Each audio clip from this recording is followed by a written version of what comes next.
Hello everyone, I am Priyanka Gaur. Welcome back to my channel Learning with Pace. आज हम लोग 5000 MCQ series की next class कर रहे हैं। इससे पहले हमने काफ़ी सारे क्वेश्चंस कर लिए हैं। अगर आपने वो वीडियोस नहीं देखी हैं तो उसका लिंक आपको डिस्क्रिप्शन बॉक्स में मिल जाएगा एंड इजीली आपको प्लेलिस्ट पे भी मिल जाएगी वो वीडियो। इसी के साथ साथ आप मेरे साथ टेलीग्राम ग्रुप पर जुड़ना बिल्कुल मत भूलना। वहाँ पर टाइम टू टाइम आपको इंपॉर्टेंट नोटिफिकेशंस मिल जाती है एंड जो इंपॉर्टेंट पीडीएफ होती है वो भी वहाँ पर मैं प्रोवाइड कर देती हूँ।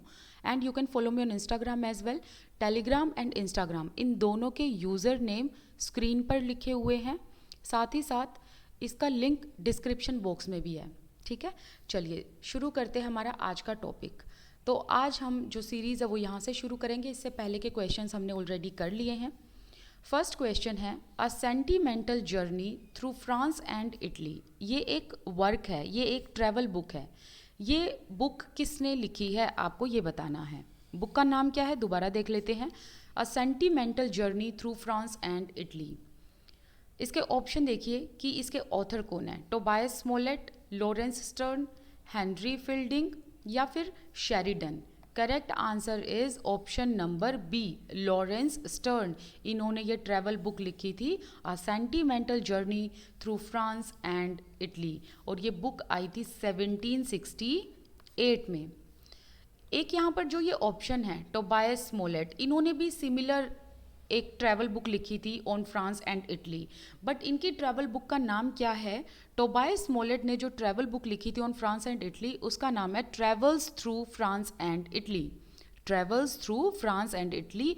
और वो वर्क इनका टोबायस स्मोलेट का आया था 1766 में। और फिर बाद में लॉरेंस ने इसी के रिस्पॉन्स में ये वर्क लिखा a sentimental journey through France and Italy that came out in 1768।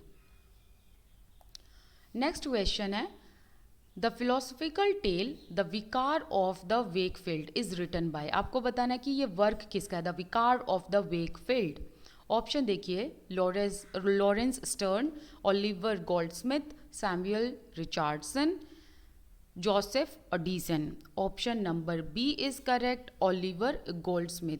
ये जो वर्क है the vicar of the Wakefield, इसका एक और सबटाइटल है। The subtitle is a tale supposed to be written by himself. और ये वर्क ओलिवर गोल्डस्मिथ ने 1761 से 1762 के टाइम पीरियड में कंप्लीट किया था। फिर 1766 में इसे पब्लिश कराया गया था। अब इस वर्क से एक जो इम्पोर्टेंट क्वेश्चन बनता है वो ये है कि इसका सेंट्रल कैरेक्टर आपसे पूछा जा सकता है। तो सेंट्रल कैरेक्टर कौन है इस नॉवेल के, वो है डॉक्टर चार्ल्स प्रिमरोज। ओके, यहाँ से ये क्वेश्चन आ सकता है the vicar of the Wakefield, इसका सबटाइटल क्या है। सबटाइटल है a tale supposed to be written by himself. Okay, और फिर आपसे ये पूछा जा सकता है कि इसका सेंट्रल कैरेक्टर कौन सा है, डॉक्टर चार्ल्स प्रिमरोज। और ये वर्क किसका है, the vicar of the Wakefield, ये वर्क है ओलिवर गोल्डस्मिथ का। नेक्स्ट क्वेश्चन है What is the subtitle of Goldsmith's semi-autobiographical poem The Traveller? आपको ये बताना है कि जो ओलिवर गोल्डस्मिथ का वर्क है the traveller, it is a semi autobiographical poem. तो ये जो वर्क है इसका सबटाइटल क्या है।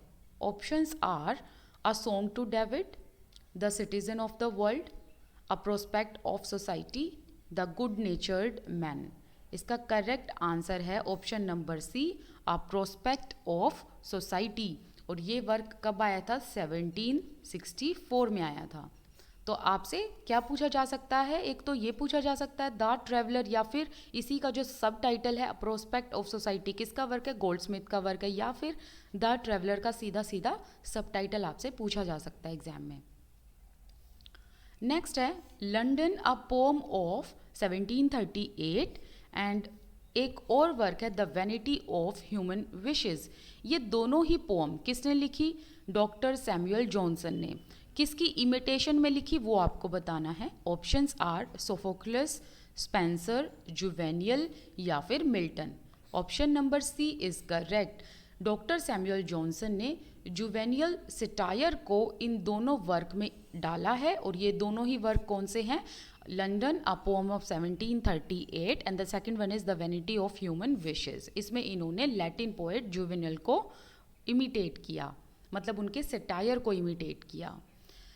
नेक्स्ट क्वेश्चन है, Johnson contributed the Idler papers to. इन्होंने जो आइडलर पेपर्स को में कॉन्ट्रीब्यूशन दिया है, ये इन्होंने पेपर्स किस में इंक्लूड किए?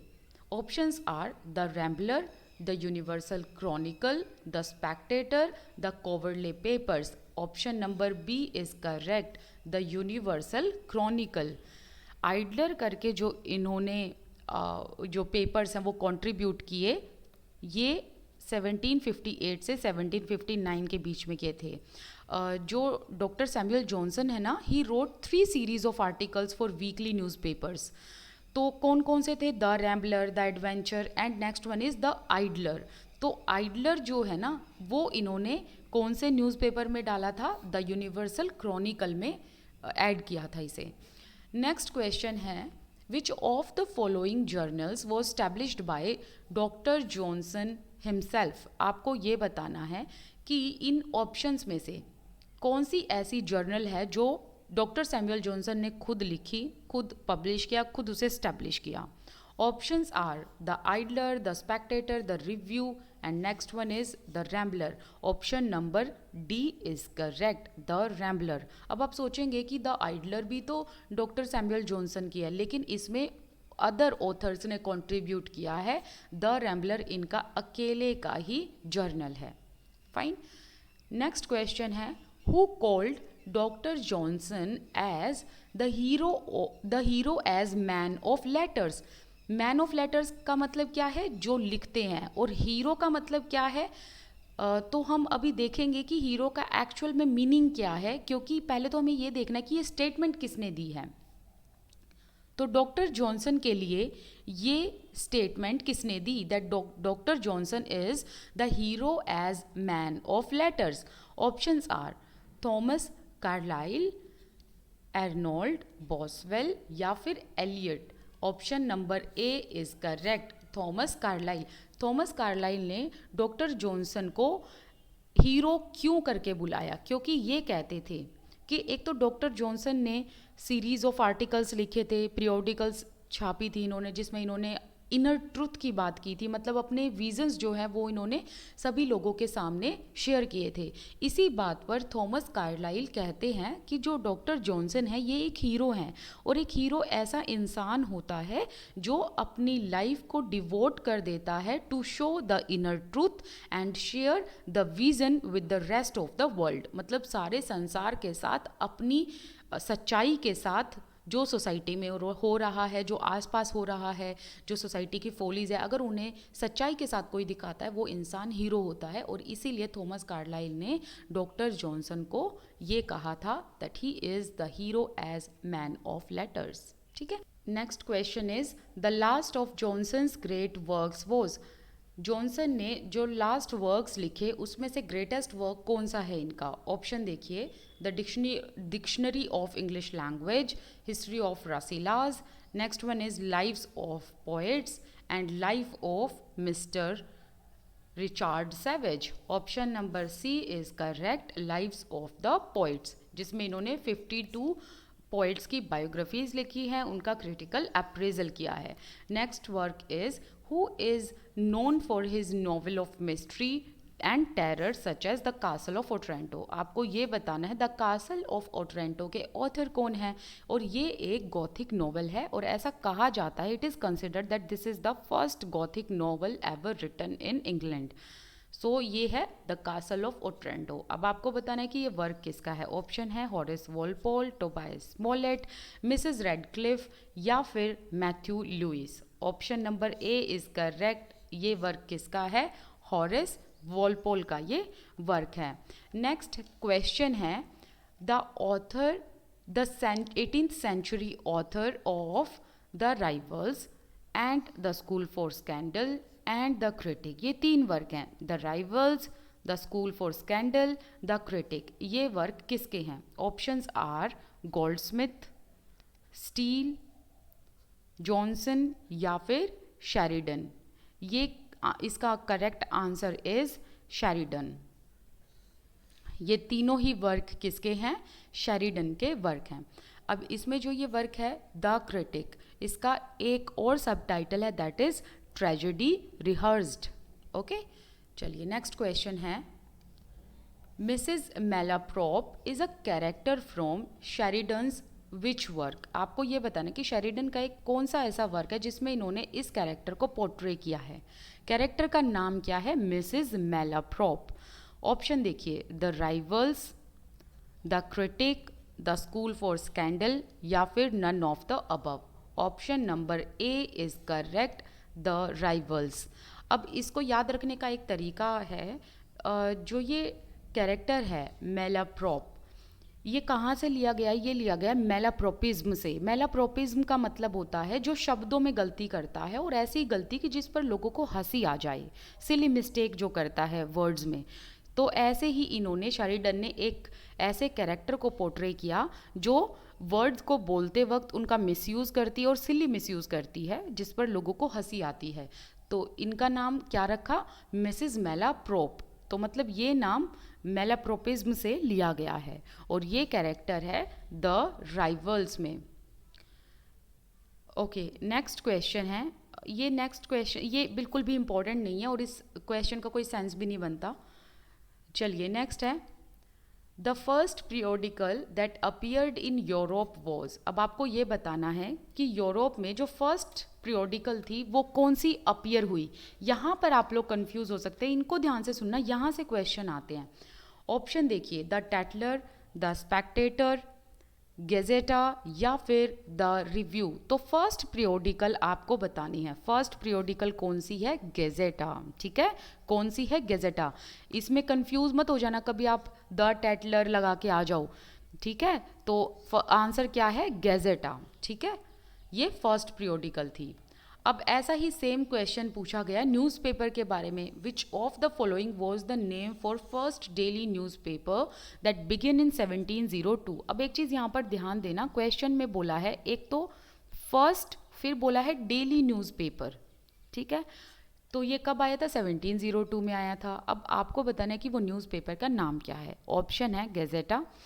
तो गेजेटा ऑप्शन तो यहीं पर कट जाता है क्योंकि अभी हमने ऊपर क्या पढ़ा कि ये फर्स्ट पीरियोडिकल थी। ओके, हमें यहाँ पर न्यूज़पेपर की बात करनी है। तो न्यूज़पेपर इन तीनों में से देखिए कौन सा था? The Daily Current, the Daily Digest, the Daily Review. Option number B is correct, the Daily current.